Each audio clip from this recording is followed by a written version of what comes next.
Welcome to YK network. నేను మీ అనూష. 2 నెలల క్రితం దేశంలో తీవ్ర చర్చగా మారి రాజకీయ అలజడికి మాటల యుద్ధానికి కారణమైన డీలిమిటేషన్ బిల్లు మళ్లీ తెరపైకి రాబోతోంది. మరోసారి రాజ్యాంగ సవరణ బిల్లును పార్లమెంటులో ప్రవేశపెట్టేందుకు మోదీ సర్కార్ కసరత్తు చేస్తోంది. ఇందుకోసం అత్యున్నత స్థాయిలో ఇప్పటికే సంప్రదింపులు పూర్తయినట్లు సమాచారం. గత బడ్జెట్ సమావేశాల్లో ప్రవేశపెట్టిన 131వ రాజ్యాంగ సవరణ బిల్లు ప్రతిపక్షాల వ్యతిరేకత కారణంగా 54 ఓట్ల తేడాతో వీగిపోయింది. అయితే 5 రాష్ట్రాల ఎన్నికల తర్వాత పొలిటికల్ పిక్చర్ మారిపోయింది. రాజకీయ లెక్కల్లో చాలా తేడాలొచ్చాయి. కీలక బిల్లును తీవ్రంగా వ్యతిరేకించిన టీఎంసీ చీలిపోయింది. డీఎంకే ఓడిపోయింది. ఉద్ధవ్ థాక్రేకు చెందిన శివసేన మళ్లీ ముక్కలైంది. ఇలా ఎన్నో మార్పులొచ్చాయి. అందుకే అదను చూసి కేంద్ర ప్రభుత్వం 133వ రాజ్యాంగ సవరణ రూపంలో మళ్లీ ముందుకు వస్తోంది. ప్రతిపక్షాల అభ్యంతరాలు, విపక్ష రాష్ట్రాలు చెప్పిన సూచనలను పరిగణలోకి తీసుకొని కొత్త రూపంలో బిల్లును తీసుకొస్తున్నట్టు తెలుస్తోంది. మరి ఈసారైనా డీలిమిటేషన్ గండం గట్టెక్కుతుందా? 3/2 మార్క్ లభిస్తుందా? లోక్సభ నియోజకవర్గాల పునర్విభజన ద్వారా మహిళా బిల్లుకు లైన్ క్లియర్ అవుతుందా? ఇదే ఇవాల్టి మన టాపిక్. ఈ టాపిక్ పై డిబేట్ పై విశ్లేషణలు అందించడానికి ప్రముఖ రాజకీయ విశ్లేషకులు పాపిరెడ్డి గారు, అలాగే ఏపీసీసీ మీడియా చైర్మన్ తులసిరెడ్డి గారు, అలాగే Telangana BJP state council member Sagar Reddy గారు, అలాగే ఏపీ టీడీపీ రాష్ట్ర అధికార ప్రతినిధి రామ్మోహన్ నాయుడు గారు, అలాగే వైసీపీ అధికార ప్రతినిధి బొట్ల రామారావు గారు మనకు అందుబాటులో ఉన్నారు. అందరికీ గుడ్ ఈవినింగ్ అండి. నమస్కారం. పాపిరెడ్డి గారు, ముందు మీరు చెప్పండి. 131వ రాజ్యాంగ సవరణ బిల్లు మనం చూసాం. ఏదైతే మహిళా రిజర్వేషన్కి సంబంధించి, అలాగే డీలిమిటేషన్ ప్రక్రియకు సంబంధించిన బిల్లు ఏదైతే ప్రతిపక్షాలు వ్యతిరేకించడంతో ఓడిపోయింది, బిల్లు వీగిపోయింది. అయితే కొన్ని సవరణలు, అలాగే మనం అనుకున్నట్టుగా 5 రాష్ట్రాల ఎన్నికల తర్వాత పొలిటికల్ పిక్చర్ మారిన తర్వాత బీజేపీ ప్రభుత్వం మళ్ళీ 133వ రాజ్యాంగ సవరణ బిల్లును ప్రవేశపెట్టబోతోంది. మరి ఈసారి అంటే ఎంతవరకు, అంటే ఏదో 54 ఓట్లతో వీగిపోయిన బిల్లు ఈసారి మరి ఆ బిల్లును గట్టెక్కుతుంది, బిల్లును గట్టెక్కించుకుంటుంది బీజేపీ అనుకోవచ్చా మనం? అనుష మేడం గారికి, ప్యానెల్లో ఉన్న పెద్దలందరికీ, తులసిరెడ్డి గారి అందరికీ కూడా నమస్కారం. ఇప్పుడు ఏదైతే గత పార్లమెంటులో బీజేపీ ఖచ్చితంగా బిల్లు పాస్ అవుతుందో నమ్మకంతో పెట్టినప్పుడు అప్పుడు అపోజిషన్ పార్టీస్ అన్ని కూడా ఏకతాటిపైకి వచ్చి దాన్ని తీవ్రంగా వ్యతిరేకించడం జరిగింది. ముఖ్యంగా ప్రాంతీయ పార్టీలు అయితే చాలా పెద్ద ఎత్తున టీఎంసీ కానీ, ఇక్కడ డిఎంకే కానీ, మిగతా అన్ని పార్టీ దాన్ని వ్యతిరేకీయ ముఖ చిత్రం బాగా మారింది. మారడంలో ఏంటంటే ఏదైతే అపోజిషన్ అంటే ప్రతిపక్షంలో ఉన్న బలమైన 2 పెద్ద రాష్ట్రాలు, ఒక పాపిరెడ్డి గారు మీ వాయిస్ క్లియర్ గా లేదు. వెస్ట్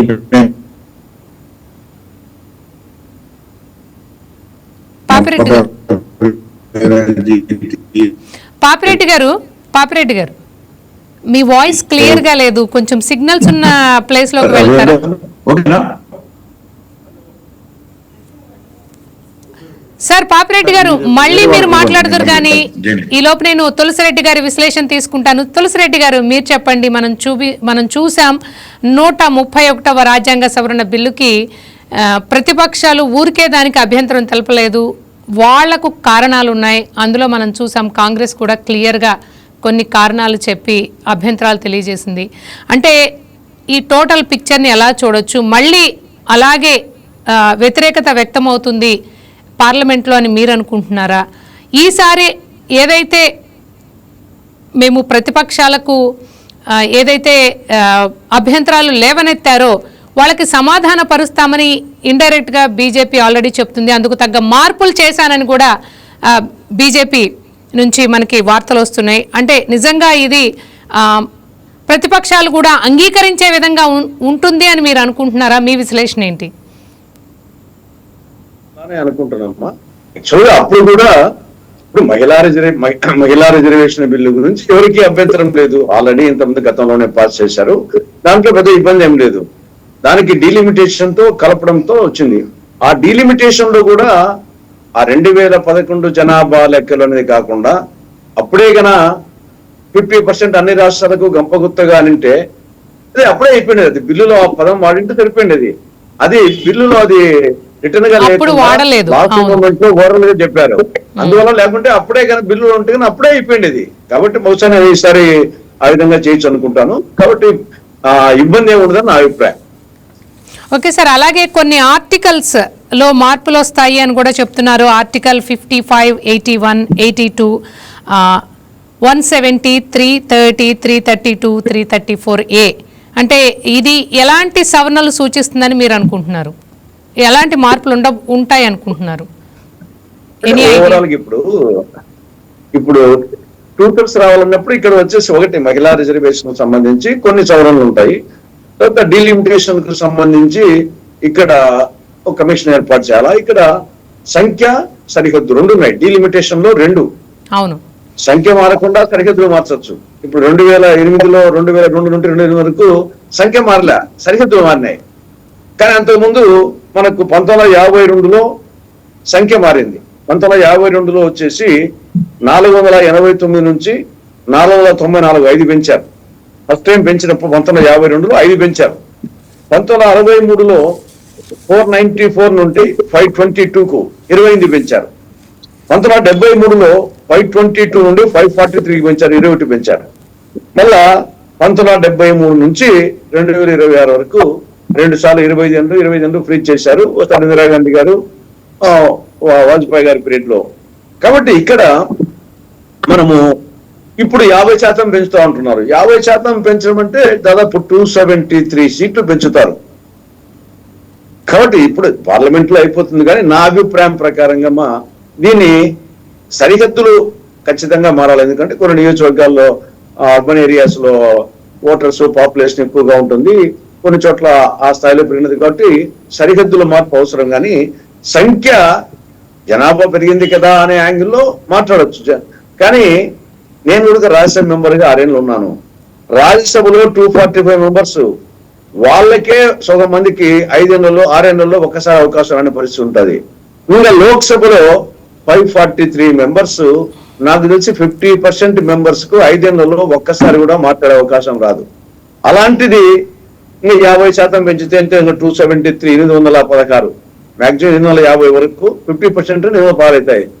దానివల్ల సంఖ్య పెంచినారు, జనాభా పెరిగింది కాబట్టి అనే యాంగిల్లో సమర్థించుకోవచ్చు. కానీ పార్లమెంటులో మాట్లాడేదే ఉండదు, చర్చల్లో పాల్గొనేది ఏముండదు, ఉండే వాళ్ళకి అవకాశాలు లేవు, కొత్తగా వచ్చిన వాళ్ళకు అందరికీ అవకాశాలు ఏం రావు దీంట్లో. కాబట్టి ఆ కోణంలో ఇది అనవసరమైన ఖర్చే తప్ప దీనివల్ల ఏం లేదు. మహిళా రిజర్వేషన్స్ కావాలంటే ఇప్పుడు 543లోనే 33% ఇవ్వచ్చు. కాబట్టి మహిళా రిజర్వేషన్స్ కి ఇబ్బంది లేదు. ఈ యొక్క డీలిమిటేషన్ కు సరిహద్దులు మార్చొచ్చు. సంఖ్య పెంచడం వలన అందులో 50% ఒకేసారి. తులసిరెడ్డి గారు, కొన్ని నియోజకవర్గాలు చూస్తే మనము ఏంటంటే వాటికి జనాభా ఎక్కువ, మరికొన్ని నియోజకవర్గాలు చూస్తేనేమో జనాభా తక్కువ. అంటే అందుకే సరిహద్దులు మార్చొచ్చు అంటున్నాను. దాన్ని 2008 ఎలక్షన్స్ సరిహద్దులు మార్చే సంఖ్య మార్చలే. మనకు ఉమ్మడి ఆంధ్రప్రదేశ్ లో అంత ముందు 42 ఉన్నాయి, సరిహద్దులు మారాయి. మల్కాజిగిరి ఆడికి కూడా అప్పటికి కూడా ఎక్కువైనాయి, కానీ సంఖ్య అంతకంటే తగ్గింది. కాబట్టి సరిహద్దులు మార్చేది డీలిమిటేషన్ లో ఒకటి, సంఖ్యాపుల సరిహద్దులు మార్చేది 2 మార్చేది ఒకటి. అది మార్చినప్పుడు రిజర్వేషన్స్ కూడా మారుతాయి. ఈ సరిహద్దులు మార్చినా గానీ, సంఖ్య మారినా కానీ ఎస్సీ రిజర్వేషన్, ఎస్టీ రిజర్వేషన్, ఇప్పుడు ఇంకా మహిళా రిజర్వేషన్ వస్తుంది కాబట్టి ఆ చేంజ్ వస్తుంది. సరే, ఆల్మోస్ట్ వచ్చేసి గవర్నమెంట్ 50% గా నిర్ణయించినట్టుంది, దానికి యాక్సెప్ట్ చేస్తారు మిగతా వాళ్ళు. కానీ నా అభిప్రాయం ప్రకారంగా దానివల్ల అనవసరమైన ఖర్చు తప్ప పార్లమెంట్ వచ్చేసి మనం అనకూడదు, కానీ బందెద్దొడ్డి అవుతుంది. అంత మించి ఆడ ఏం వచ్చేసి చర్చలు, ఫలప్రదమైన చర్చలు ఏమాత్రం ఉండవు. చెప్పొచ్చు జనసంఖ్య పెరిగింది కదా 1971కి ఇప్పటికి పెంచకుంటే ఎట్లా అంటే, ఆడ మాట్లాడే అవకాశాలు ఉంటాయి కదా. పెంచినందువల్ల వచ్చిన ఉపయోగం ఏముంది? ఖర్చు తప్ప. అది కూడా point, it's a valid point. It's a valid point Tulasireddy గారు. మరి జనసంఖ్య పెరిగిందని మనం ప్రధానమంత్రి సంఖ్యను పెంచాం కదా, జనసంఖ్య పెరిగిందని పిఎంల సంఖ్యను పెంచాం కదా. కాబట్టి అక్కడ చర్చించడానికి అవకాశం ఉంటేనే ఉపయోగం ఉంటుంది. కాబట్టి ఆ కోణంలో మరి ఎవరు ఆలోచించడం లేదు. ఎందుకు ప్రతి ఒక్కరు వచ్చేసి బహుశా పెద్ద గవర్నమెంట్ అనుకునే ప్రకారంగా చేయొచ్చాము, కానీ నా అభిప్రాయం ప్రకారంగా పర్సనల్ గా దానివల్ల పెద్ద ఉపయోగం ఉండదని నా అభిప్రాయం. సరిహద్దులు మార్చొచ్చు, డిలిమిటేషన్. ఓకే తులసిరెడ్డి గారు. పాపిరెడ్డి గారు మీరు చెప్పండి, అంటే ఈసారైనా బిల్లు గట్టెక్కుతుందని మీరు అనుకుంటున్నారా? పాపిరెడ్డి గారు ఇంకా ఆడియో ప్రాబ్లం ఉన్నట్టుంది. రామ్మోహన్ నాయుడు గారు మీరు చెప్పండి. అంటే కొన్ని అభ్యంతరాల ద్వారా బిల్లు మనం చూసాము, 131వ రాజ్యాంగ సవరణ బిల్లు అభ్యంతరాలు వ్యక్తమయ్యాయి. ఈసారైనా ఏదైతే అభ్యంతరాలని సరిచూసుకొని అందుకు తగ్గట్టుగా బిల్లు వస్తుందని మీరు అనుకుంటున్నారా? ఏంటి మీ విశ్లేషణ ఏంటి?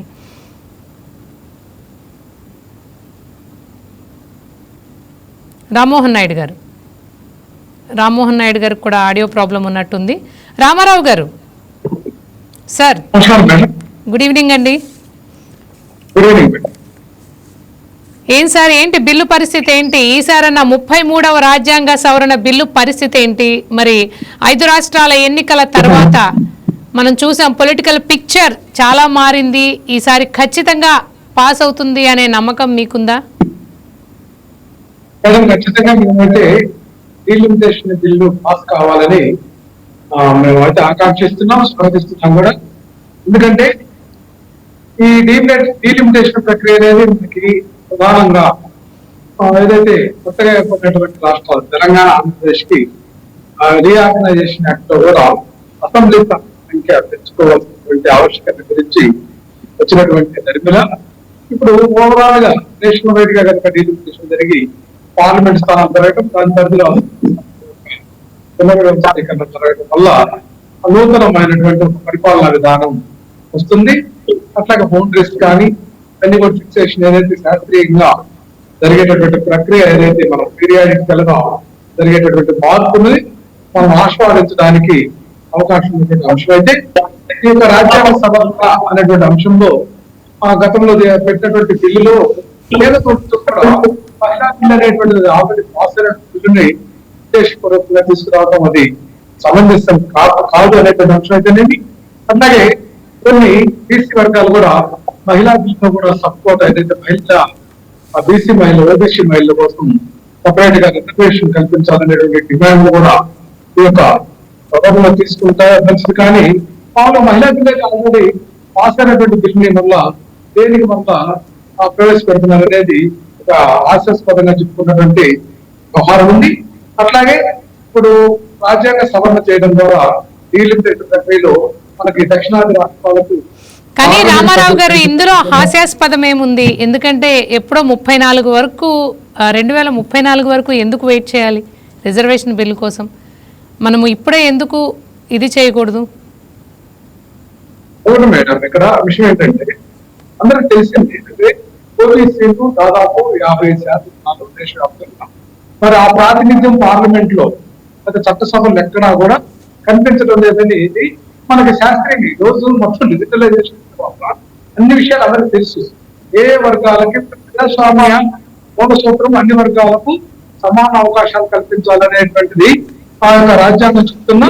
ఇక్కడ వచ్చేటప్పటికి చట్టసభలో అసమానతలు ఉన్నాయి. ఎందుకంటే ఎస్సీ ఎస్టీలకు జనాభా తమాషా పద్ధతిన చట్టసభల్లో రిజర్వేషన్ కల్పించడం వల్ల వాళ్ళకైతే మాత్రము ఎటువంటి నష్టం లేదు. కానీ వాళ్ళకి పెరుగుతుంది ఇంకా అంటే ఓపెన్ లో కూడా అక్కడక్కడ పోటీ చేసి గెలిచేటటువంటి అవకాశం ఉంది కదా మేడం వాళ్ళకి. అందువల్ల జనాభా తమాషా పద్ధతిని తీసుకున్నప్పుడు కొన్ని సీట్లు వాళ్ళు గెలుచుకోవడం అవకాశం సౌలభ్యంగా. కానీ ఇది బీసీ వెనుకబడిన వర్గాల వాళ్ళు పోటీ చేసిన యొక్క ఓపెన్ కేటగిరీలో పరిస్థితి బాగాలేదు. కాబట్టి ఖచ్చితంగా ఓబీసీ వర్గాల యొక్క స్వాతంత్రం వచ్చిన తర్వాత కనుక తీసుకుంటే డేటా ఓబీసీల యొక్క ప్రాతినిధ్యం ఏ యొక్క పీరియడ్ వెళ్తుందనేటువంటి అంశం అదే ఈజీగా వస్తుంది. కాబట్టి ఎందుకు తగ్గింది అనేది ఆలోచన చేసి సరే దాన్ని అంతా కూడా కూర్చలేనటువంటి పరిస్థితి ఉంది కాబట్టి ఎప్పటి నుంచైనా సరే ఆ యొక్క నిష్పత్తి ప్రకారంగా ఓబీసీలకు అట కాబట్టి అది కూడా మహిళా బిల్లు అదే కదండి లాలూ ప్రసాద్ యాదవ్ కానీ ములాయం సింగ్ యాదవ్ కానీ లేకపోతే శరద్ యాదవ్ లాంటి వాళ్ళు ప్రధాన వ్యక్తులు పోరాటం చేసిన మహిళా బిల్లులు వ్యతిరేకించగలిగింది. ఈ సమాజానికి కొన్ని వర్గాలు చెడు సంకేతాలు పంపించాయి కానీ ఖచ్చితంగా వాళ్ళు ఓబీసీ వర్గాలకు మహిళా కోటాలో ఓబీసీలు సబ్ కోటాను కూడా మీరు ఇంప్లిమెంట్ చేయమని అడిగిన దాన్ని మహిళా బిల్లు కట్టుకుంటున్నారని ఏదైతే చెప్పారో అదే పద్ధతిని ఈ రోజు కూడా కేంద్ర ప్రభుత్వం కనుక చేస్తే మంచి పద్ధతి చూసుకోవాలి. ఏదైతే ట్రాన్స్పరెంట్ విధానం ఉన్నారు కానీ లోపభూయిష్టమైనటువంటి విధానంతో ప్రజాస్వామ్య విలువలకు మనం దానికి ఒక అనుగుణంగా ప్రవర్తించాలి తప్ప దాని వ్యతిరేకంగా ఏదో కొద్ది రోజులు మనకి మన చేతిలో మంత్రతంలో లాంటి రాజ్యాధికారంగా ఉందని చేస్తే అది ప్రజలు జీర్ణించుకోవాలి, సహించుకోలేని బంగ్లాదేశ్ నేపాల్ ఆ యొక్క ఉద్యమాలు కాకుండా అక్షుతాల మీద మాట్లాడుకోవాల్సిన ఆవశ్యకత యొక్క నిర్ణయాల్లో ట్రాన్స్పరెంట్ మరియు జెన్యూనిటీ కూడా ఉండాలని సందర్భంగా మనమైతే కోరుకుంటున్నాం. ఓకే రామారావు గారు, పాపిరెడ్డి గారు మీరు చెప్పండి. రామారావు గారు ఓబీసీ రిజర్వేషన్ బిల్లు గురించి మాట్లాడుతున్నారు, అలాగే తులసిరెడ్డి గారేమో ఇప్పుడు 50% లోక్సభ స్థానాల్లో సీట్ల పెంపుదల చేయడం కంటే కూడా అది హెక్టిక్ అయిపోతుంది. ఇప్పుడే కూడా ఎంపీలందరూ లోక్సభలో మాట్లాడడానికి 5 ఏళ్లలో అవకాశం వస్తుందో రాదో అని ఎదురు చూసే పరిస్థితి. ఇంకా పెరుగుతుంది, సుమారు 830 సీట్ల వరకు పెరుగుతాయి. ఇంకా పెరిగినందువల్ల అసలు చాలామందికి అందులో లోక్సభలో మాట్లాడే అవకాశం కూడా రాదు. దానికంటే కూడా ఏదైతే నియోజకవర్గాలను లిమిట్ చేసే పద్ధతిని అది మార్చుకుంటే సరిపోతుంది కదా అని ఆయన అంటున్నారు. It's a valid point. మీ విశ్లేషణ ఏంటి? వారి మాటలతో మీరు ఏకీభవిస్తారా? ఇప్పుడు ఒకటి మేడం, ఇప్పుడు ఇది అంటే కొన్ని అప్రహెన్షన్స్ అంటే కొంత అనుమానాలు ఉన్నాయి. ఏంటంటే ఇప్పుడు సంఖ్య, ఇప్పుడు ఉదాహరణకు ఉత్తరప్రదేశ్ అసెంబ్లీ తీసుకోండి. ఉత్తరప్రదేశ్ అసెంబ్లీలో కూడా చాలా పెద్ద ఎత్తున ఎమ్మెల్యేలు ఉంటారు. ఇప్పుడు అక్కడ ఒక జోక్ ఏంటంటే కనీసం ఒక ఎమ్మెల్యేకు ఒకసారి అపాయింట్మెంట్ ఇచ్చినా కూడా వాళ్ళ సంవత్సరం కూడా సరిపోదు, వాళ్ళకి 400 పైచిలకు. కాబట్టి ఒకటేంటంటే నెంబర్ ఎక్కువైనప్పుడు వచ్చే సమస్య ఏంటంటే ప్రజాప్రతినిధుల చట్టంలో ఎంతవరకు అది నిజంగా పార్లమెంటులో మాట్లాడడానికి అవకాశం వస్తుందా, ప్రతిబింబిస్తుందా, అదొక అంశం. కాకపోతే ఏంటంటే ఇక్కడ జనాభా బాగా పెరుగుతున్నది, ఓటర్ల సంఖ్య పెరుగుతున్నది కాబట్టి కొన్ని ఎంపీ నియోజకవర్గాలు, ఉదాహరణకి కూడా తెలంగాణ తీసుకుంటే మల్కాజిగిరి, లేకపోతే ఈ చుట్టుపక్కల హైదరాబాద్, రంగారెడ్డి చుట్టుపక్కల ఉన్న ఈ 4 అసెంబ్లీ మన పార్లమెంట్ నియోజకవర్గాలు తీసుకుంటే దాదాపు చాలా ఉన్నది. 17-18 లక్షల నుంచి ఎక్కువ అంటే ఓటర్స్ విపరీతంగా ఉన్నారు. అంటే యావరేజ్ తులసిరెడ్డి గారు ఏమంటున్నారంటే సరిహద్దులు సరి చేసుకుంటే సరిపోతుంది కదా, సరిహద్దులు మార్చుకుంటే అటువంటి సందర్భంలో అంటున్నారు.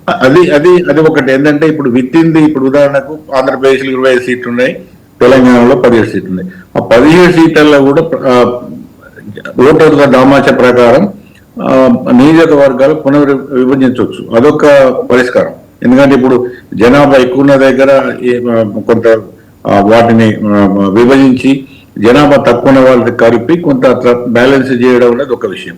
అయితే ఇప్పుడు ఇక్కడ కేంద్ర ప్రభుత్వం యొక్క ఆలోచన ధోరణి ఏంటంటే దాదాపుగా 50% వరకు సీట్లు పెంచి ప్రజాస్వామ్యంలో ప్రతినిధులను ఎక్కువగా చేసి, అంటే ప్రాతినిధ్యం ఎక్కువగా పెంచి ఆయా నియోజకవర్గాలలో సరి అయిన ఏది వాళ్ళ యొక్క సేవలు కానీ వాళ్ళ యొక్క ఏదైతే వాళ్ళ ప్రజాప్రతినిధులుగా వాళ్ళ యొక్క పాత్ర ఉంటుందో అది కొంత సులభంగా ఉంటుంది. ఎందుకంటే జనాభా ఎక్కువైతున్నది కాబట్టి, జనాభా ఎక్కువైతున్నప్పుడు సరాసరి ఒక ఎంపీకి జనాభా లక్షలలో ఉంటుంది కాబట్టి వీళ్ళు సరి అయిన ప్రాతినిధ్యం వహించడానికి కొంత ఇబ్బంది అవుతున్నది అనేది ఒక ఆర్గ్యుమెంట్ ఉంటుంది.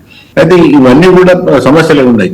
ఇప్పుడు పెంచితే ఒక సమస్య వస్తున్నది, పెంచకపోతేనేమో ఇది జనాభా పెరుగుతున్నది, ఓటర్ల సంఖ్య పెరుగుతున్నది, రకరకాల జరుగుతుంది.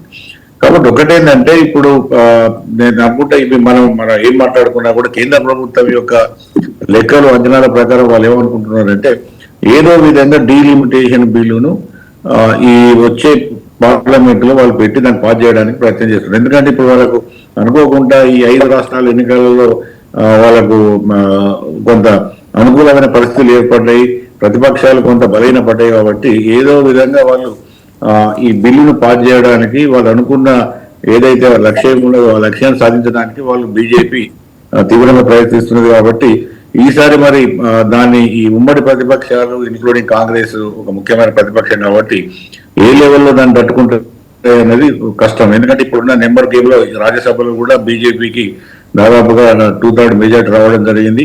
ఇప్పుడు పార్లమెంట్ లోకసభలో కూడా దాదాపుగా అన్ని ప్రతిపక్షాలు కూడా వీక్ అయినాయి, తర్వాత స్ప్లిట్ అవుతున్నాయి. కాబట్టి దాదాపు అన్ని బలమైన అన్ని కూడా టీఎంసీ డిఎంకే యొక్క రోల్ ఎట్లుంటుందో తెలియదు. తర్వాత ఇది కూడా మన శివసేన కూడా స్ప్లిట్ అవుతున్నది. ఇవన్నీ కూడా అయినప్పుడు ఏమవుతుందంటే మళ్ళీ కాంగ్రెస్ మన బీజేపీకి అడ్వాంటేజ్ గా మారుతున్నది. కాబట్టి రాజకీయాలలో ఎట్లుంటదంటే రాజకీయంగా అడ్వాంటేజ్ వచ్చినప్పుడు బీజేపీ దాంట్లో కొనడానికి సిద్ధంగా లేదు. అది మంచా చెడ్డ దాంతో జరిగే లాభాలు నష్టాలు ఇవన్నీ మనం బేరీజ్ వేసుకున్నప్పటికీ కూడా రాజకీయంగా వాళ్ళకు ఒక గోల్ ఏమున్నదంటే డిలిమిటేషన్ ప్లస్ విమెన్స్ రిజర్వేషన్ రెండు కూడా ఉన్నాయి. కాబట్టి ఈ రెండింటి చేసి మేము కొంత పెద్ద ఎత్తున మొత్తం భారతదేశంలో పరిపాలన సంస్కరణలు చేసినాం. పెద్ద ఎత్తున కొత్త వారికి కూడా అంటే ఎక్కువ మంది సభ్యులకు కూడా అవకాశం కల్పించినాం, ఎక్కువ మంది కూడా పార్లమెంట్ కు రావచ్చు అని కొన్ని వాళ్ళకేదో అవి చెప్పుకోవడానికి రేపు భవిష్యత్తులో ఎలక్షన్స్ లో అవి ఉంటాయి. కాబట్టి దానికోసం కూడా వాళ్ళు ప్రయత్నం చేస్తున్నారు. నా ఉద్దేశంలో మాత్రం ఈ పార్లమెంట్ సమావేశంలో ఏదో విధంగా దాన్ని పుష్టి అంటే దాన్ని పాస్ చేయడానికే బీజేపీ సెంట్రల్ గవర్నమెంట్ తన దృఢ నిశ్చయంతో ఉన్నట్టు కనబడుతున్నది. ఓకే పాపిరెడ్డి గారు. సాగర్ రెడ్డి గారు మీరు చెప్పండి. అంటే ఏదైతే 5 రాష్ట్రాల ఎన్నికలకు ముందు ఏప్రిల్లో బడ్జెట్ సమావేశాలప్పుడు ప్రవేశపెట్టిన 131వ రాజ్యాంగ సవరణ బిల్లును అందరూ వ్యతిరేకించారు. ఎందుకంటే అది బీజేపీకి అది తన రాజకీయ ప్రయోజనాలకు ఉపయోగించుకునేలా ఉంది అనే ఉద్దేశంతో. దాంతో మీరు ఏకీభవిస్తారా? అమిషా గారికి నమస్కారం. నమస్తే అండి. చర్చలో పాల్గొన్నటువంటి పెద్దలకి, తులసిరెడ్డి పాపిరెడ్డి రామారావు గారికి నమస్కారాలు. తులసిరెడ్డి అన్నతో మళ్ళీ చర్చల్లో పాల్గొనే అవకాశం కలిగినందుకు ధన్యవాదాలు. ఇప్పుడు రాజ్యాంగ సవరణలు, ప్రజల అవసరాలు, ప్రజల కోసం మాత్రమే ఏర్పడినటువంటి చట్టసభలలో ప్రజల కోసం మాత్రమే మాట్లాడవలసినటువంటి అవసరాలు అనేది ఉండడం కోసమే నిర్మించుకున్నటువంటి రాజ్యాంగబద్ధంగా నిర్మించుకున్నటువంటి ఒక పవిత్రమైనటువంటి వ్యవస్థ అది. కరెక్ట్. సో సమాజంలో స్వాతంత్రం వచ్చిన తర్వాత భారతీయ సాంప్రదాయాలని ఒక రూపకల్పనలో సెక్యూరిటీ లైన్లో మంచి నిర్మాణం చేసి ప్రజలకు సమజీవనము అందించేటువంటి విధానం, మౌలికమైనటువంటి దానిలో ఆర్థిక వ్యవహారిక సపోర్ట్లు చేస్తూ కాస్త దేశాన్ని అభివృద్ధి దిశలో తీసుకెళ్లేటువంటి ప్రక్రియలో చేయాలనేటువంటి రూపకల్పనలో ఈ రాజ్యాంగం కొన్ని నియమ నిబంధనలకు అనుకూలంగా నడవాలనేటువంటి పద్ధతిలో ఈ రాజ్యాంగాన్ని నిర్మించడం జరిగింది.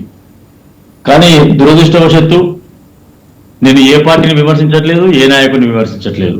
కానీ చాలా ఈ 75 సంవత్సరాల కాలం లోపల చాలా నాయకులు కూడా వ్యక్తిగత ప్రయోజనాలకు వెళ్ళిపోయి, స్వార్థ ప్రయోజనాలకు వెళ్ళిపోయి రాజ్యాంగాన్ని అడగదొక్కి కాలు కింద పెట్టి అధికారమే లక్ష్యంగా పనిచేసినటువంటి చాలా మంది స్వార్థపూరిత నాయకుల యొక్క విధానాల వల్ల ప్రజలకు అందవలసినటువంటి స్వాతంత్ర ఫలాలు అందలేదు. ఇది నా యొక్క మొదటి ముచ్చట. రెండవది, ఈ స్వాతంత్ర ఫలాలు అంటే ఏంటి? ఏదో చెట్టు కాసిన కాయలు మామిడి పనులు లెక్క కాదు. కాబట్టి ఈ దేశంలో ఉన్నటువంటి వనరులని, ఈ దేశంలో ఉన్నటువంటి ఖనిజ సంపదని, ఈ దేశంలో ఉన్నటువంటి అవసరాలని గుర్తించి బలహీనపడ్డటువంటి వ్యవస్థ జనాలని కాస్త వారికి సహాయ సహకారాలు అందించేటువంటి ప్రక్రియను చేపట్టవలసిన అవసరం ఎంతైనా ఉండేది. నేను ఎగ్జాంపుల్ చెప్తున్నాను. నేను ఎవరిని కించపరిచే విషయంలో కాదు, నేను ఎవరిని వ్యతిరేకంగా ఇచ్చే విషయం కాదు. దళితులకి స్వాతంత్రం వచ్చిన కాంచి సహకారం చేస్తున్నాం. కానీ ఈ రోజు వరకు కూడా పాపం దళితుల్లాగానే ఉన్నారు గ్రామాలలో. నా బాధ అంతా ఏంటంటే వాళ్ళు ఎందుకు ఇంకా దళితుల్లాగానే ఉండాలి? వాళ్ళలో ఎప్పుడు చైతన్యం వస్తుంది? ఎప్పుడు వాళ్ళు ఉన్నతమైనటువంటి వ్యక్తులుగా పరిగణించబడతారు? వాళ్ళని ఏ పద్ధతిలో తీసుకురావాలనేటువంటి ప్రక్రియలో ఏనాడు కూడా చట్టసభల్లో సరి అయినటువంటి సహకారాలు అందించలేదని చెప్పి మాత్రం నేను స్పష్టంగా చెప్తున్నాను. ఉంటే ఇవాళ దళిత సామ్రాజ్యంలో యువకులు కానీ మహిళలు కానీ ఇంకా గ్రామీణ ప్రాంతాలు కొంతమంది ముఖ్యమైనటువంటి ప్రదేశాలు అంటే కొంచెం ఉన్నతంగా చదువుకొని ఉన్నతమైనటువంటి స్థానాలకు వచ్చిన వాళ్ళు కొంతమంది ఉండవచ్చు, కానీ తక్కువ పర్సెంటేజ్లో ఉన్నారు. ఎక్కువ పర్సెంటేజ్ వాళ్ళకి ఈ రోజు వరకు కూడా చదివే సరైనటువంటి పరిస్థితులు అందట్లేదు అనేది నా యొక్క ఆలోచన విధానం. నేను ఇవన్నిటిని దృష్టిలో పెట్టుకొని నేనేమంటున్నానంటే, తులసిరెడ్డి గారు చాలా చక్కగా చెప్పారు.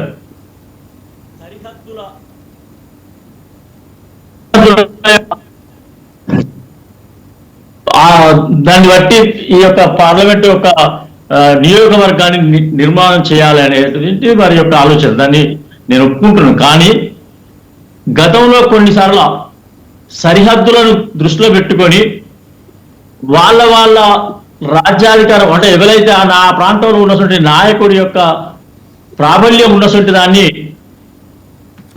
ఈ ఏరియా అయితే నాకు ఈ కాన్స్టిట్యూషన్, ఈ మండలము, ఈ ఊర్లు ఇవైతే నాకు అనుకూలంగా ఉంటాయి కాబట్టి వాటిని సరిహద్దులుగా చేసుకొని లిమిటేషన్ చేసినటువంటి నియోజకవర్గాలను నిర్మించినటువంటి పరిస్థితి గతంలో మనం చూసినాం.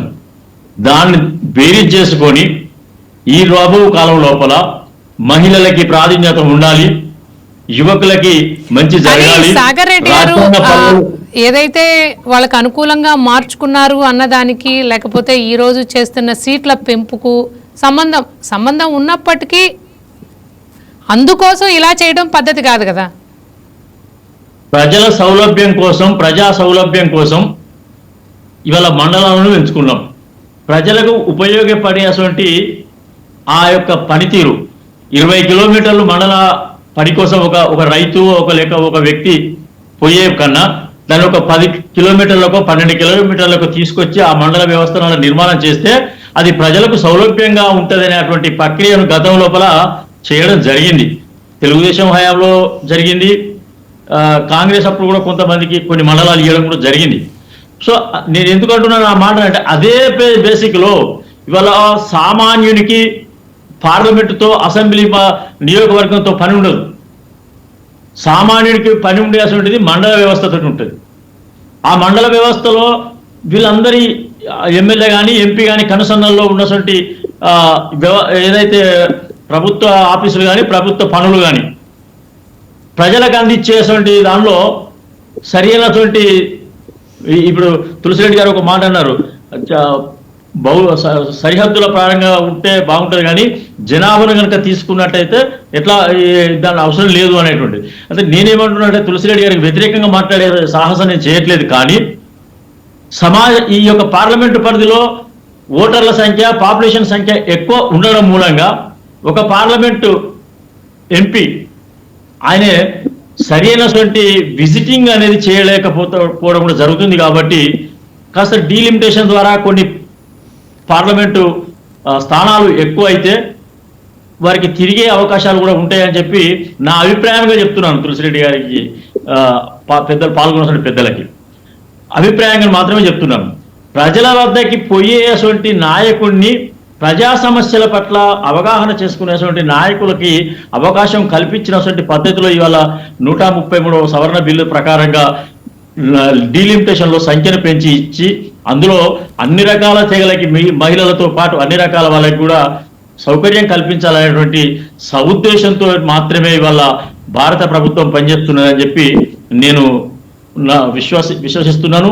అదే దిశలో తప్పకుండా పోయినసారి రాష్ట్రాల ఎలక్షన్లు ఉన్నాయి కాబట్టి ఈ బిల్లును అడ్డుకున్నారని అపవాదులు పుట్టించినటువంటి దానికి ఇవాళ ఏ రాష్ట్రంలో ఎలక్షన్ లేకున్నా ప్రజా అవసరాల కోసం మళ్ళీ ఆ బిల్లును ముందుకు తీసుకురావడం జరుగుతుంది. బీజేపీకి కొన్ని లక్షణాలు ముందు పెట్టుకోవడం జరిగింది. ఇంతకుముందు పాపిరెడ్డి గారు అన్నారు, వారు ఏదో దురదృష్టితోటి ఆ పార్టీ వాళ్ళు ఇట్లా చేస్తున్నారని.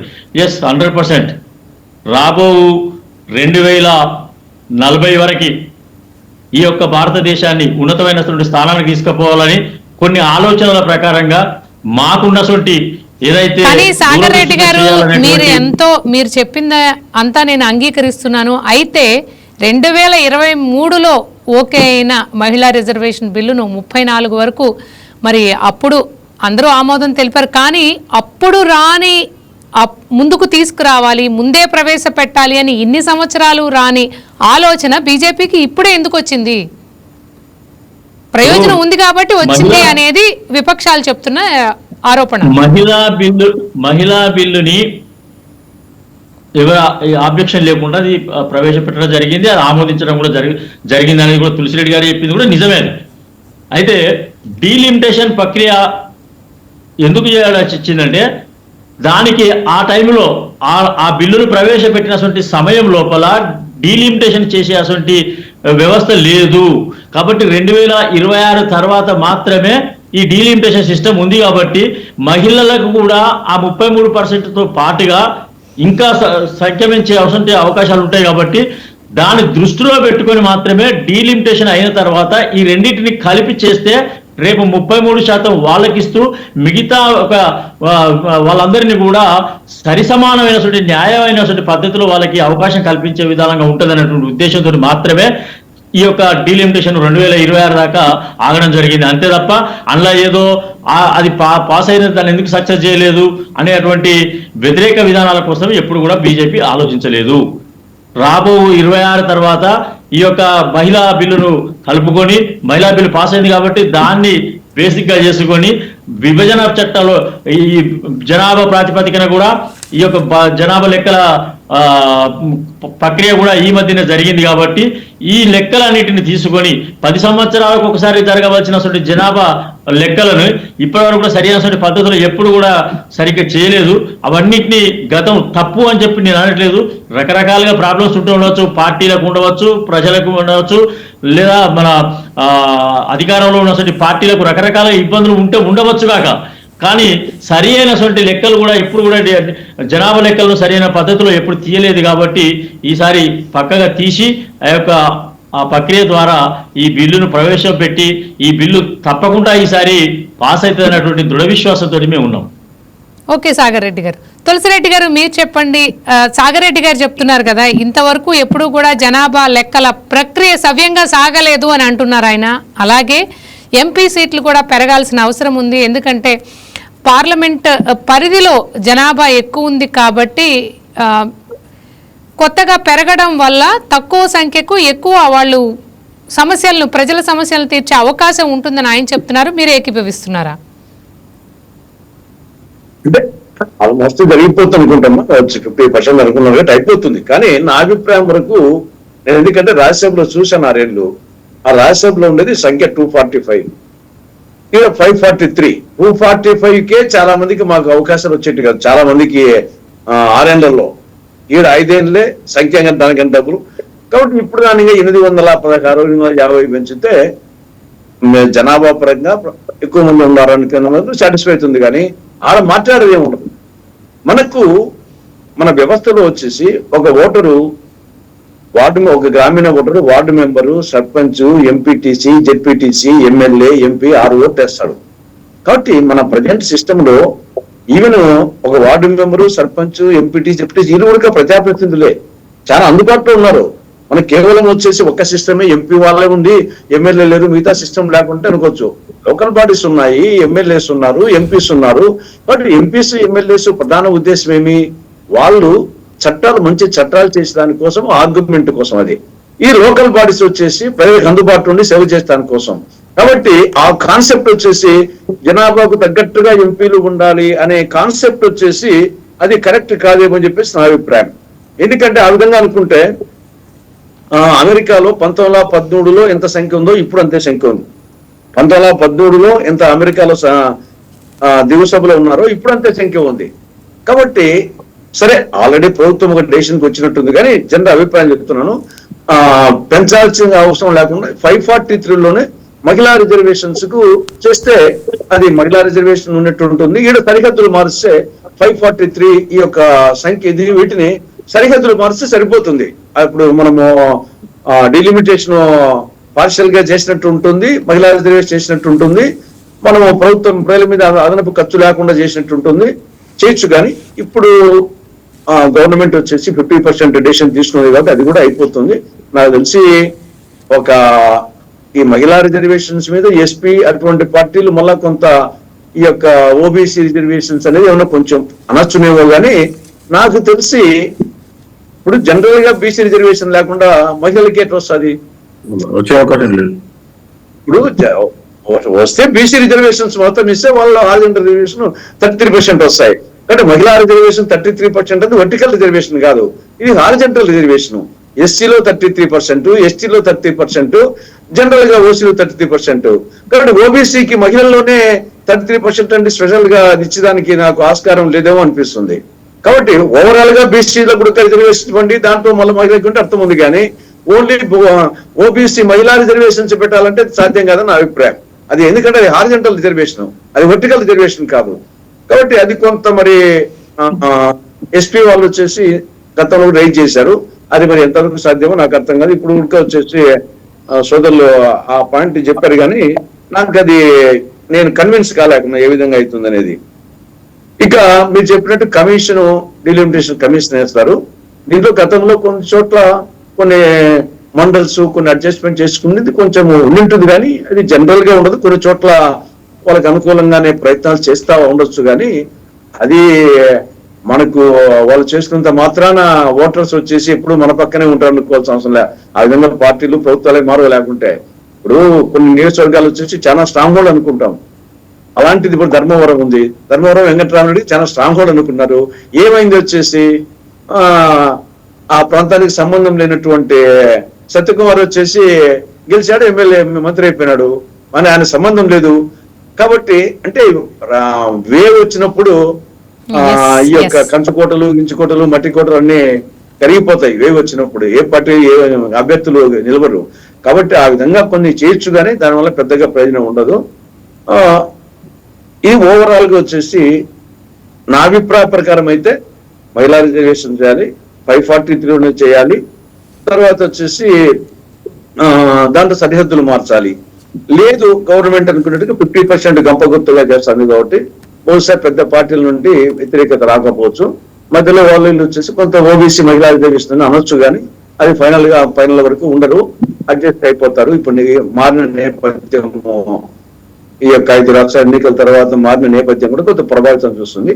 కాబట్టి గవర్నమెంట్ అనుకున్న ప్రకారంగా మహిళా రిజర్వేషన్ బిల్లు, ఢిల్లీ బిల్లు అది పూర్తిగా 2/3 మెజారిటీతో అప్రూవల్ అవుతుందని చెప్పేసి నా అభిప్రాయం. ఓకే తులసిరెడ్డి గారు. పాపిరెడ్డి గారు మీరు చెప్పండి, విన్నారు కదా ఓబీసీ రిజర్వేషన్కి సంబంధించి చాలా హెల్దీగా మన మధ్య డిబేట్ జరుగుతోంది. మీ అభిప్రాయం ఏంటి? అసలు రిజర్వేషన్ రిక్వెస్టే కొంచెం అంటే ఇవ్వడానికి మిగిలిన కులాల నుంచి కూడా అభ్యంతరాలు వస్తాయి కదా అనే ఒక ఆలోచన కూడా వ్యక్తమవుతోంది. అంటే ఇటువంటి సిచ్యువేషన్లో ఓబీసీ ఏదైతే ఫ్లాగ్ వాళ్ళకి కావాల్సిన రిజర్వేషన్లకు సంబంధించి ఎంతవరకు అనుకూలంగా ఇది వచ్చే ఛాన్స్ ఉందని మీరు అనుకుంటున్నారు?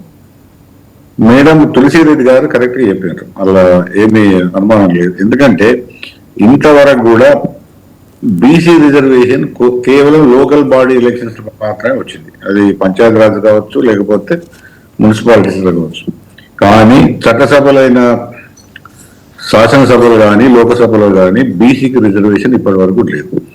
బీసీలకి రిజర్వేషన్ లేనప్పుడు మహిళలకు ఓబీసీ కోటా అనేది సాధ్యం కాని పని. ఎందుకంటే ఒకవేళ నిజంగా తులసిరెడ్డి గారు కరెక్ట్ చెప్పారు, ఒకవేళ అదే అనుకున్నప్పుడు మొత్తం రాజ్యాంగాన్ని మార్చి మొదలు బీసీకి రిజర్వేషన్ ఇస్తే ఆటోమేటిక్ గా ఆ దామాషా ప్రకారం బీసీలకు కూడా రిజర్వేషన్ వస్తుంది.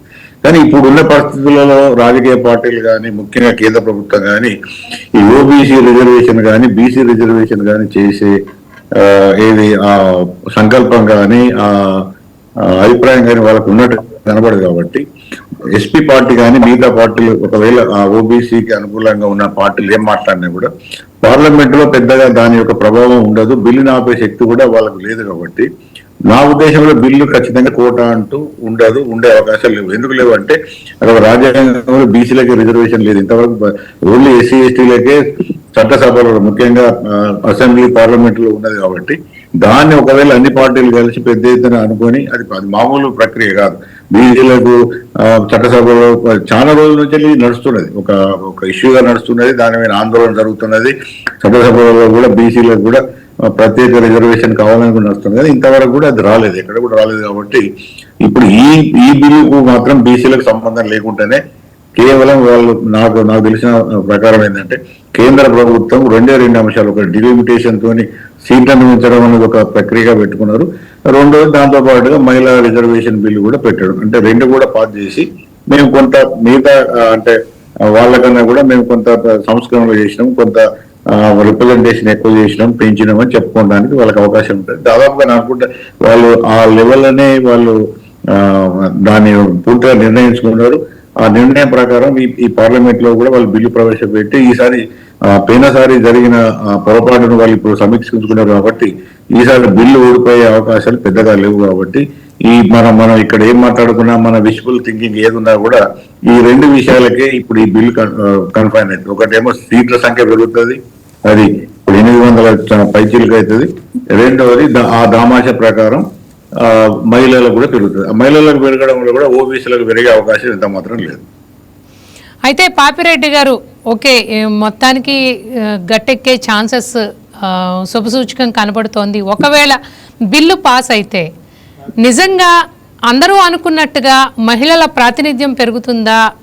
అంటే మనం ఇప్పటివరకు చూస్తాం ఎక్కువగా ఫ్యామిలీస్లో కానీ మహిళల పాత్రని రాజకీయాల్లో చూస్తే చాలా తక్కువ కనపడుతుంది. ఎందుకంటే ఫ్యామిలీ నుంచి హస్బెండో, తండ్రో, మామగారు, బ్రదరో ఎక్కువగా వీళ్ళే రాజకీయాల్ని ప్రభావితం చేస్తున్నారు. ఒక విషయం ఏంటంటే మీరు లేవనెత్తిన ఈ ప్రశ్న కానీ ఈ సమస్య కానీ తీవ్రంగానే ఉన్నది. ఉదాహరణకు మనం అనుకుందాం, 33% రిజర్వేషన్ ఉద్యోగాలలో ఇచ్చారు మహిళలకు, 33% ఇది సీట్లలో ఇచ్చారు చదువుకునే కాలేజీలలో కానీ. దాంతో ఏంటంటే ఒక విషయం మనకు స్పష్టంగా కనబడుతున్నది అంటే అంతకుముందు కన్నా కూడా మహిళల యొక్క అంటే పర్సెంటేజ్ అంటే వాళ్ళ యొక్క అంతకుముందు కన్నా కూడా ఈ మహిళా రిజర్వేషన్ బిల్లు లేకపోయిన తర్వాత చూసుకుంటే మహిళా బిల్లు రిజర్వేషన్ వచ్చిన తర్వాత ఉద్యోగాల సంఖ్య పెరిగింది, సీట్ల సంఖ్య పెరిగింది, కొంత ప్రాతినిధ్యం కూడా పెరిగింది. అట్లాగే ఈవెన్ స్థానిక సంస్థలలో కూడా వాళ్ళ ప్రాతినిధ్యం పెరిగింది. ఇప్పుడు రేపు ఈ బిల్లు వలన ఖచ్చితంగా శాసనసభలో కానీ లేకపోతే పార్లమెంట్ లో కానీ వాళ్ళ యొక్క ప్రాతినిధ్యం 33%. ఇంతకుముందేమో అంత ఎవరో ఇస్తే దయాదాక్షిణ్యం మీద పోటీ చేసే పరిస్థితి. కానీ ఇప్పుడు ఏమైతుందంటే ఒక చట్టబద్ధత వస్తుంది, అంటే స్టాట్యూటరీ పవర్ వస్తుంది. కాబట్టి ఈ చట్టబద్ధత ప్రకారం కొన్ని కాన్స్టిట్యూషన్స్ అంటే 33% ఖచ్చితంగా మహిళలే పోటీ చేయాలి, అంతే, ఇంకా వేరే వాళ్ళు పోటీ చేసే అవకాశం లేదు. కాబట్టి డెఫినెట్ గా మహిళల ప్రాతినిధ్యం పెరుగుతుంది. పెరిగిన తర్వాత కొన్ని స్థాయిలో పెరుగుతుందా పాపిరెడ్డి గారు? ఆశించిన స్థాయిలో పెరుగుతుందా? పెరుగుతుంది, ఎందుకంటే రిజర్వేషన్ ఇచ్చింది కదా 33%. సార్ అదే నేను కరెక్టే అంటున్నా, దేవుడు వరం ఇచ్చిన పూజారి కరుణించలేదన్నట్టు ఇస్తారు. ఒకసారి పార్లమెంట్ లో చట్టమైన తర్వాత చట్టం ప్రకారమే రాష్ట్ర శాసనసభలు అంటే నేను సింపుల్ గా చెప్తున్నా, డమ్మీగా ఉంటారా వాళ్ళ వెనక ఫ్యామిలీ మెంబర్స్ లేకపోతే పార్టీ యొక్క ఇది ఎక్కువ ఉంటుందా అనేది? అనుష గారు ఒక్క నిమిషం నేను చెప్పేది. ఇప్పుడు ఏదైనా కూడా మొదట్లో ఇప్పుడు ప్రాతినిధ్యం వచ్చినప్పుడు ఉదాహరణకు ఎస్సీ ఎస్టీలు తీసుకోండి. ఎస్సీ ఎస్టీలు మొదటి చట్టసభల నుంచి కూడా వాళ్ళకి ప్రాతినిధ్యం వచ్చింది. మొదట్లో వచ్చినప్పుడు వాళ్ళు పై కులాల వాళ్ళకు ఎస్మెన్ అంటే మీరు కూర్చుంటే సిట్ అంటే సిట్, స్టాండ్ అంటే స్టాండ్ అనే పరిస్థితి ఉంది. కానీ 70 సంవత్సరాల పరిస్థితి ఒకసారి మనం పునఃసమీక్షించుకుంటే ఇప్పుడు ఎస్సీ ఎస్టీల యొక్క ప్రజాప్రతినిధులు వాళ్ళు ఇండిపెండెంట్ గా వాళ్ళు అన్ని రంగాలలో కూడా వాళ్ళ యొక్క అభిప్రాయాలు చెప్పడం, వాళ్ళ హక్కుల కోసం కొట్లాడే వచ్చింది పరిస్థితి వచ్చింది. ఎస్సీ ఎస్టీ రిప్రజెంటేటివ్ తక్కువ అంచనా చేసి వాళ్ళు పక్క పెట్టే పరిస్థితి ఏ పార్టీ కానీ ఏ అగ్రవర్ణాల కానీ లేదు.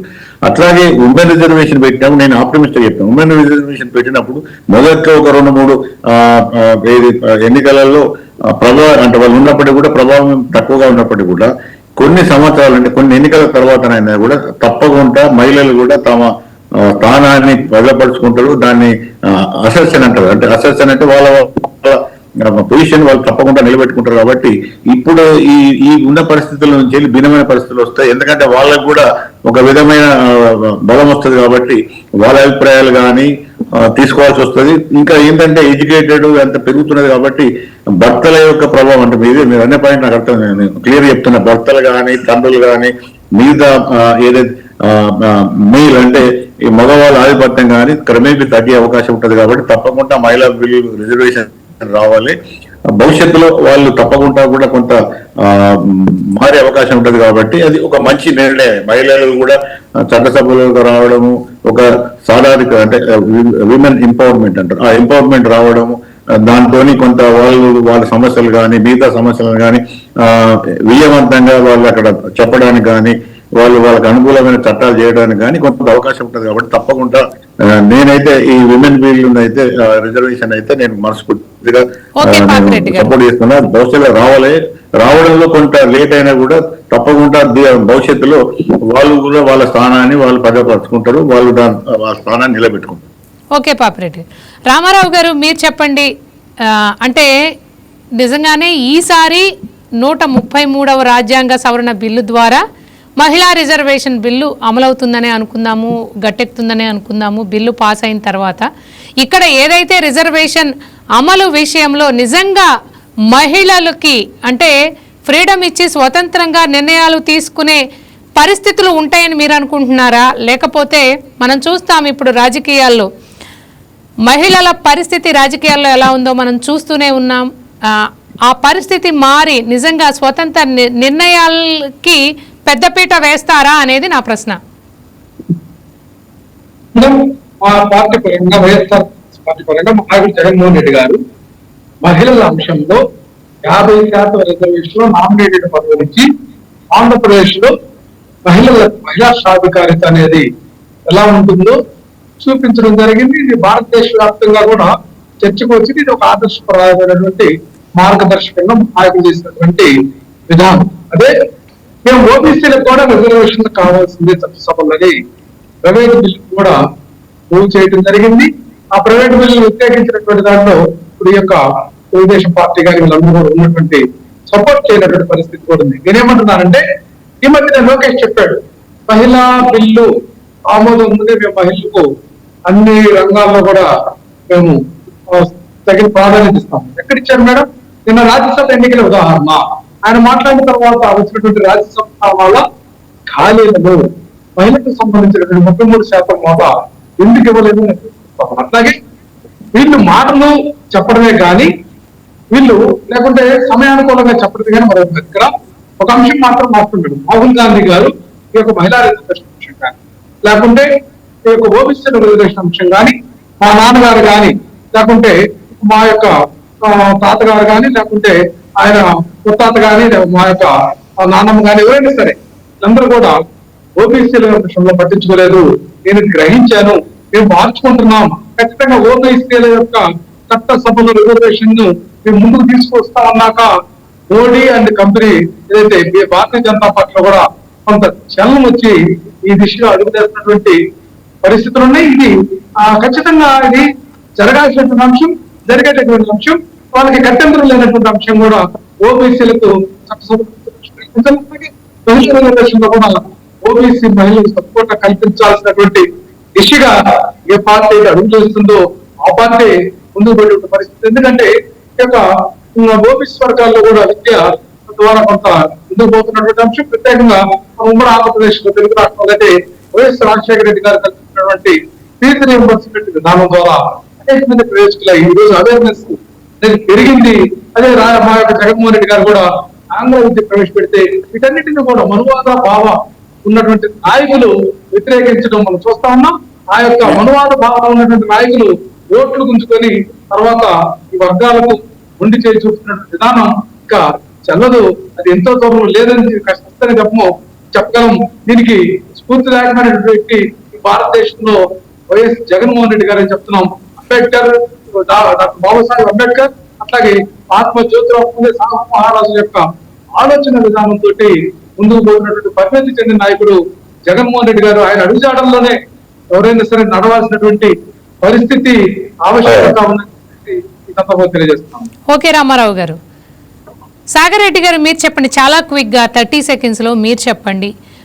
మనం అనుకున్నట్టుగా మహిళల ప్రాతినిధ్యం పెరగాలి అనే ఉద్దేశంతో వస్తున్న ఈ మహిళా రిజర్వేషన్ బిల్లు తరువాత రాజకీయాల్లో మహిళల యొక్క ప్రాధాన్యత పెరగాలి అంటే పార్టీలు కానివ్వండి, లేకపోతే పార్టీల నుంచి కానీ ఫ్యామిలీస్ నుంచి కానీ ఎటువంటి సహకారం ఉండాలి, ఎటువంటి జాగ్రత్తలు తీసుకోవాలంటారు?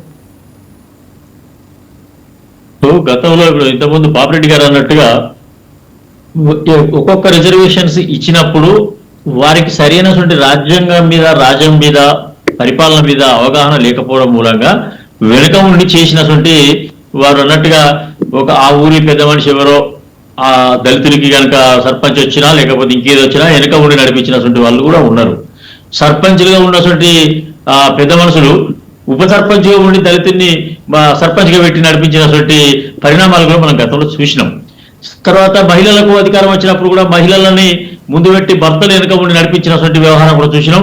భర్తలకు మహిళలకు ఎవరైతే మహిళలు గెలిచినటువంటి మన ఎమ్మెల్యేలు కానీ అయితే సాగర్ రెడ్డి గారు మనం మాట్లాడుకుంటుంది ఇక్కడ నిజమే, రాజకీయాల్లో ఫస్ట్ టైం అయిన ఎమ్మెల్యేలు అబ్బాయిలు కూడా కోకొలలు ఉన్నారు. చాలా మంది రాజకీయాలు కొత్త. ఈ రోజుల్లో మనం చూస్తున్నాం మా యువతకు ప్రాధాన్యత ఇస్తున్నారు. బిజినెస్లో ఉండి ఎన్ఆర్ఐలు వచ్చి ఇక్కడ ఎమ్మెల్యేలుగా పోటీ చేసి గెలిచిన వాళ్ళని కూడా మనం చూస్తున్నాం. అయితే ఇక్కడ విషయం ఏంటంటే, నేను చెప్పేది అబ్బాయిని అమ్మాయిని, మహిళల్ని పురుషుల్ని తేడాగా చూస్తారు. తప్పు కాదు మీరు అన్నట్లు. ఒకవేళ అనుభవం లేకపోతే తండ్రో భర్తో పక్క నుండి నడిపించడం తప్పు కాదు, కానీ వాళ్ళ నిర్ణయాల్ని పరిగణలోకి తీసుకోవడం లేదు కొన్ని సందర్భాల్లో. అది నేను మాట్లాడుతున్నాను. ఇప్పుడు అలాంటి ఫ్రీ హ్యాండ్ ఇచ్చే పరిస్థితులు పెరుగుతాయా అని నేను అడుగుతున్నాను.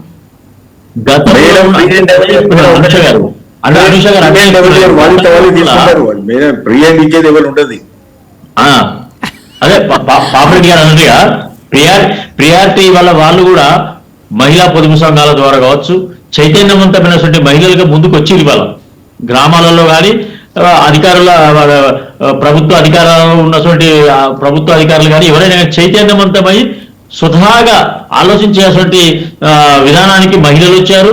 మీరు అన్నట్టు యువకులు కూడా ఎన్ఆర్ఐ వాళ్ళు వస్తున్నారు అనంటే ఈ ఎన్నికల ఏదైతే ఆర్థిక పరిస్థితి బేసిక్ మీద నడుస్తున్నటువంటి ఎన్నికల ప్రక్రియలో ఎవరి దగ్గర డబ్బు ఉంటే వాళ్ళది సామ్రాజ్యంగా నడిచేటువంటి ప్రక్రియ ఉండదు. అది వేరే సబ్జెక్టు. అలాగపోతే ఇంకా చాలా ఉంటుంది, అది వేరే విషయం. కానీ వాళ్ళు రాజకీయాలకు కొత్త అని చెప్పడం కోసం ఆ ఎగ్జాంపుల్ చెప్పాను నేను. వాళ్ళు కూడా రాజకీయాలకు కొత్త అని చెప్పడం. తులసిరెడ్డి గారు మీరేదో చెప్పబోతున్నారు, చెప్పండి క్విక్ గా. ఏం చేసేద్దాం. ఇది లోకల్ బాడీస్ లో కొంతవరకు ఉంటుంది తప్ప పురుషుల పాత్ర పార్లమెంట్ లో అసెంబ్లీలో వస్తేనే ఉండదు. ఎందుకంటే ఉండదు, ఎంటర్ కావాలి లోపలికి, వేరే వాళ్ళు వచ్చేసి ఉండదు అసెంబ్లీలో. కాబట్టి ఏముండదు లోక్సభలో, పార్లమెంట్ లో, అసెంబ్లీలో ఆ సమస్య ఉత్తమం రాదు. వాళ్ళ శక్తి సామర్థ్యాలు బట్టి మొగోళ్ళు గానీ ఆడవాళ్ళు గానీ చేయాల్సిన తప్పుని చేసి ఆడామగా తేడా ఏముండదు పార్లమెంట్ అసెంబ్లీలో.